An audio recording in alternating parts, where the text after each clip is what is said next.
Hello! In this video, we're going to talk about why mastering the art of detachment and getting into a flow state is going to be incredibly crucial in order for you to lay back, relax, and let your dreams find you. Let your dream life find you. Let your manifestations find you. Right? So let's breathe.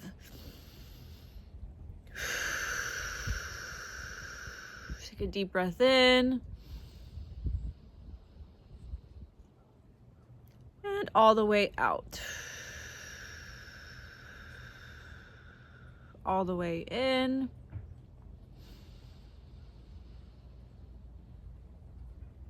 And all the way out.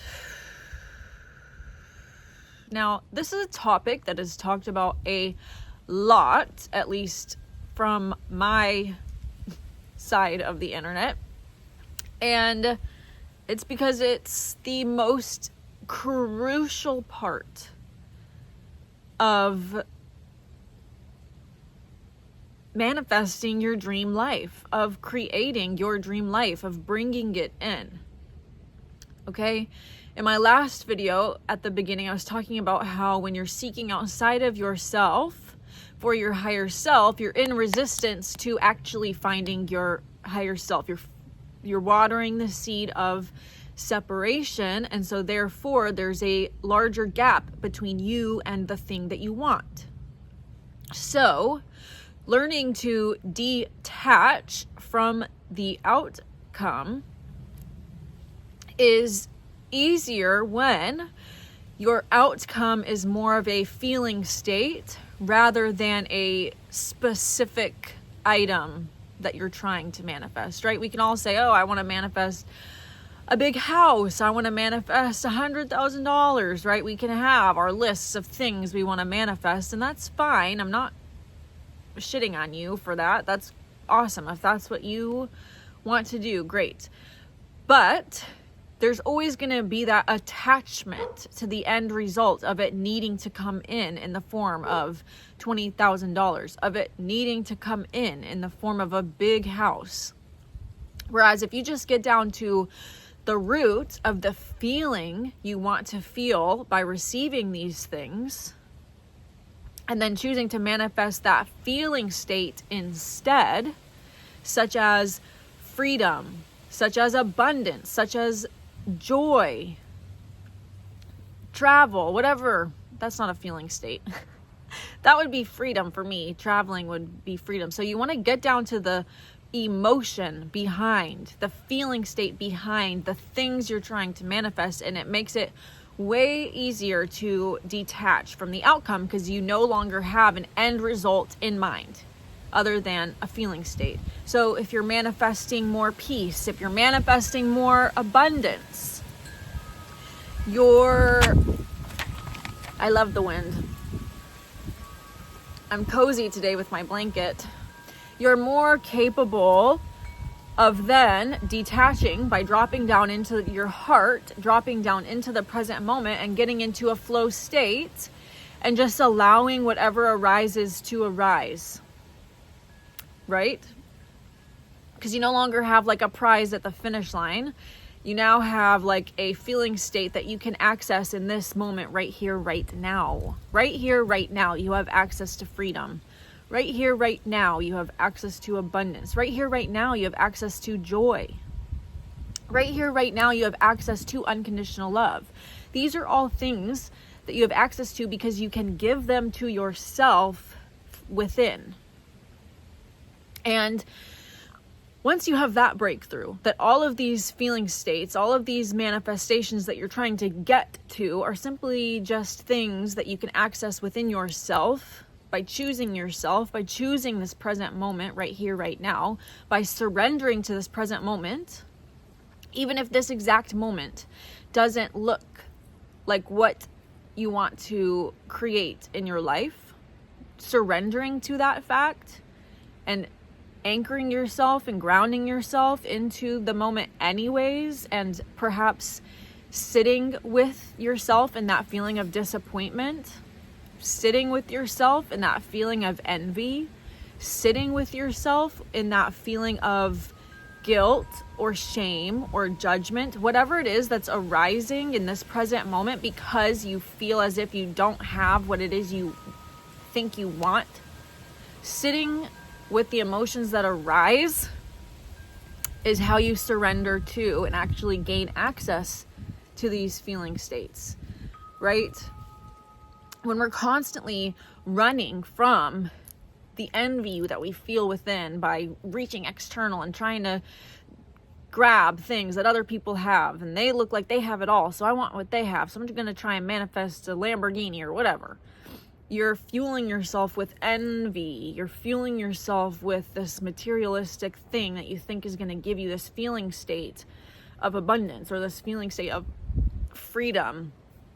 When in reality, what is being asked of you in that moment is to not reach outside of yourself for that thing that you think is going to fill that void, and to actually sit with the emotion that you don't want. Sit with what's here now, which is envy, which is lack. Sit with it. Can you just sit in the discomfort of envy?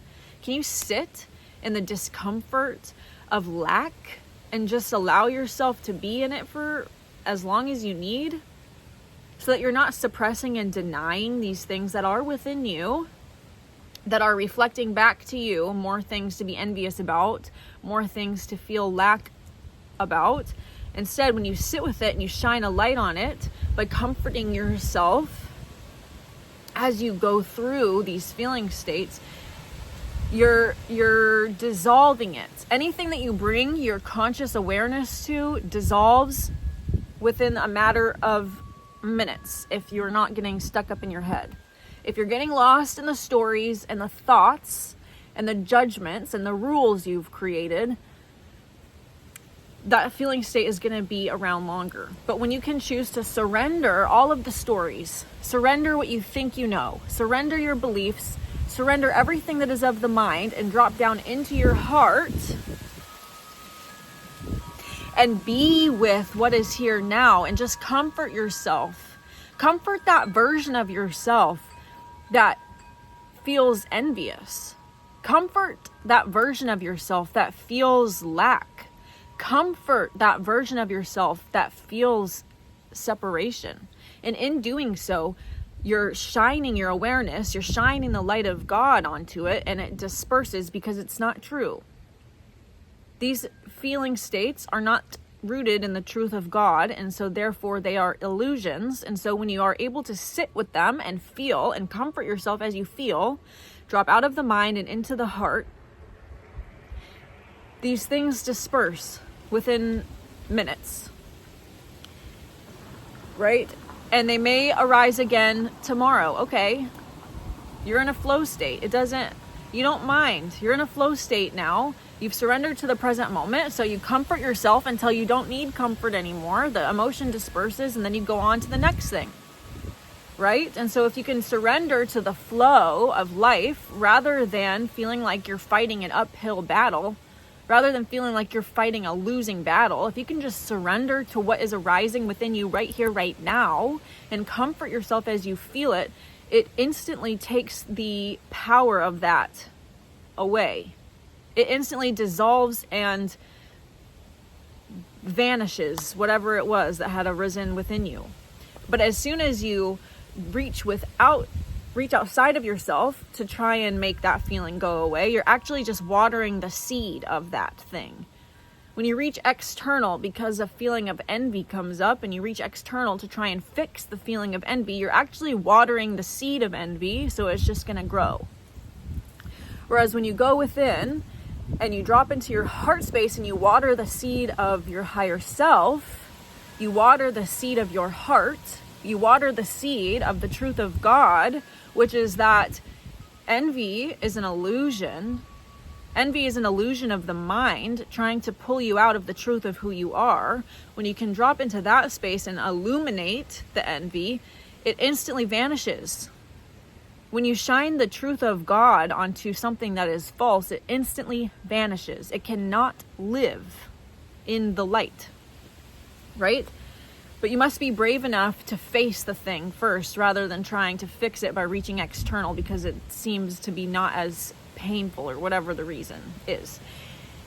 And so when we begin to do this, we're dropping into a flow state. Right? And I know it can be incredibly challenging to bring yourself back into a flow state after years and years and years of always constantly doing what your mind is telling you, like letting the ego consume you and letting the actions of judgment, actions of envy, actions through lack. When you're so used to letting those things consume you and control you, it can be challenging to understand how to drop down into your heart and drop down into a flow state. And something that was very helpful to me was I just stopped doing anything outside of myself. Like this past year and a half, probably since the beginning of this year, January, until very recently, I just stopped doing anything outside of myself. I mean, of course, I still ate and I slept and I would spend time with my family, and there would be moments where I would go to the gym and work out. But I'm telling you, if you get still with yourself, I don't know why I'm screaming. The wind makes me feel like I need to scream. When you can get still with yourself and spend more time in stillness and less time doing anything, you're going to begin to notice the voice that's nudging you to watch TV, or the voice that's nudging you to online shop, or the voice that's nudging you to go to the bar. When you don't listen to that voice and you choose to sit in stillness regardless and not do anything, you're going to begin to notice the pattern of what your ego is telling you to do from a place of fear, lack, separation, envy, greed, and what your heart is telling you to do from a place of unconditional love, from a place of fulfillment within, from a place of abundance within. But you must first get still. And so what I would do is on days where I just felt lost and I didn't know what was controlling me, I would literally do nothing. I would sit right here in my backyard and look at the trees.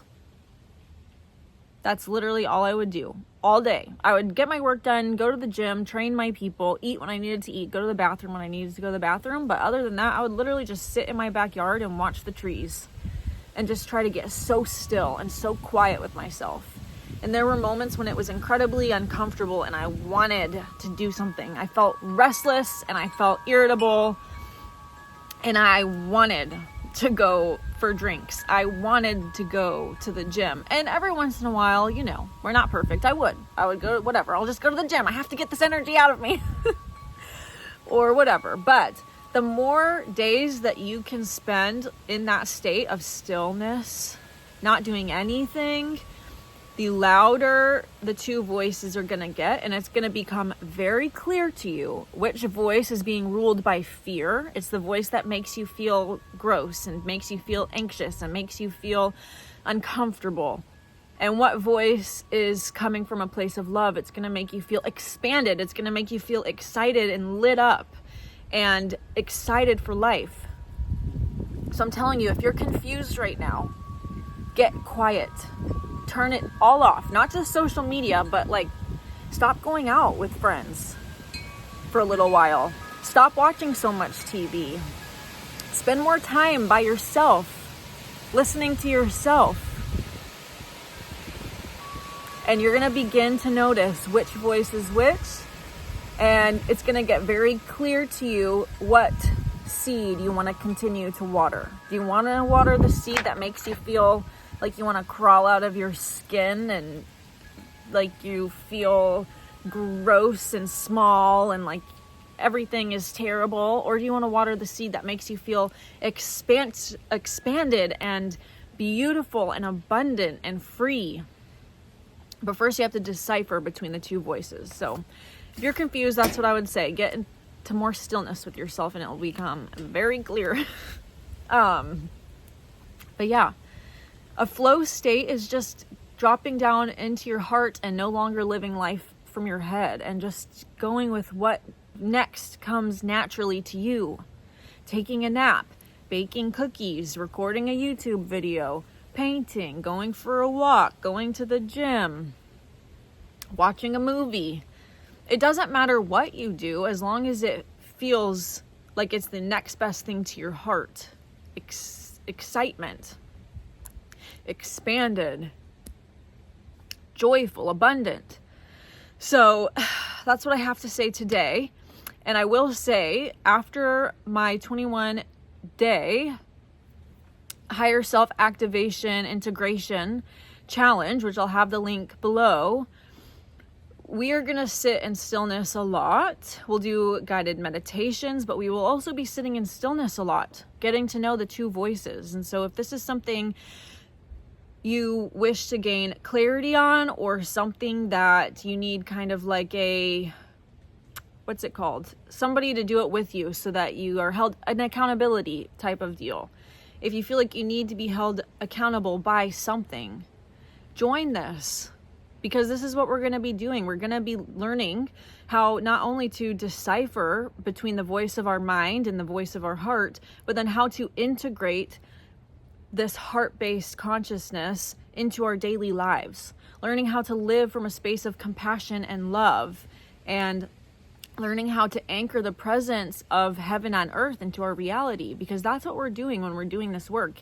It seems hard and exhausting and annoying to do, but you got to get through that point if you want to truly anchor in your dream reality, if you truly want to anchor in heaven on earth. And at the end of the day, you're not just doing it for you, you're doing it for the entire world. The more people who are able to consciously anchor in the presence of heaven on earth by becoming the presence of heaven on earth in their own daily lives, the more we raise the frequency of our planet, and the more other people have access to these frequencies. We all always have access to these frequencies, but they can be kind of dimmed out a little bit. So the more people that do this work, the louder these heavenly frequencies become, and the more drawn to them others around the planet are. So it's like a ripple effect. You do the work to help change the world, to help propel the world, so that eventually heaven on earth is just going to be everywhere, everywhere, everywhere, inside of everyone. Okay, so link below for that. I'm so excited to be doing this work with you all. Yeah, and drop a comment. Tell me if this resonated or if you have any questions, and I will talk to y'all later. Bye.